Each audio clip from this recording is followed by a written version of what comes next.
There are some more of the panels that I showed you in the Great Hall, painted by an Italian artist for Henry VIII's banqueting halls, and these date back to the mid-1550s. And when you consider the detail in them and how they have stayed in such good condition over the years, it's quite a feat. We've relined them in the 1950s, but apart from that, we've done very little to them, and they've stayed in good condition. The two little chairs below are children's correction chairs, so that if they had a problem with not a straight back, this would be used to make sure they had good. This is Queen's room, good stance. The front, and you can't see it, but in the struts across the chair, you can see indentations from their feet. And again, we only discovered that exactly what they were about 5 or 6 years ago. So another example of finding out about Queen's room, take 3, its contents. And this is Queen's room. The fans are French and are 1800s. And moving around the room to the fireplace, I always think this is very indicative of what's required by each generation. I was an only child, and Sarah and I have had 4 children, so immediately there are differences in requirements in the house.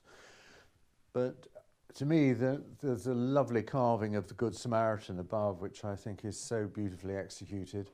And then to another generation, it's green tiles, which again was very appealing to that generation. So each generation makes its mark, and that's what's so special and builds on history. And then moving round the room to the bed, not the bed that Queen Elizabeth will have slept in, but very similar in age. And she did apparently always sleep in a single bed. And these held here for candles and the like. Somewhat dangerous, but anyway, as far as the Queen went, lived to tell the tale. And there she is.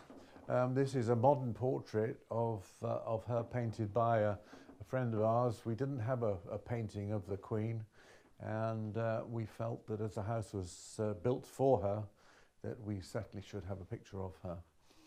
And there she stands in all her glory.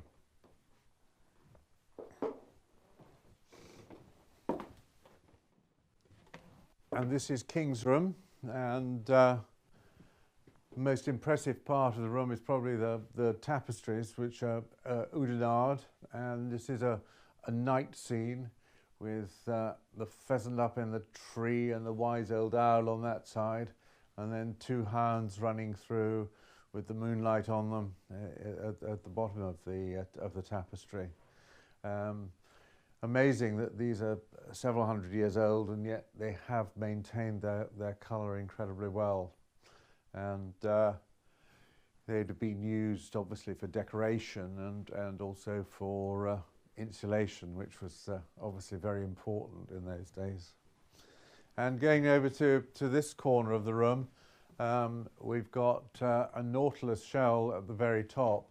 This was made for the Great Exhibition of 1851, and adorning the shell is 7 labours of Hercules. And then going down, we've got medals which from my grandfather's military career from the First World War on the right-hand side. His late brother, who was killed in action in the First World War, and at the bottom left, the Admiral, who you also saw a picture of down in the Great Hall. And then to finish up in the room, again the claws, which we are very big on at Loseley, and this table portrays a fine set.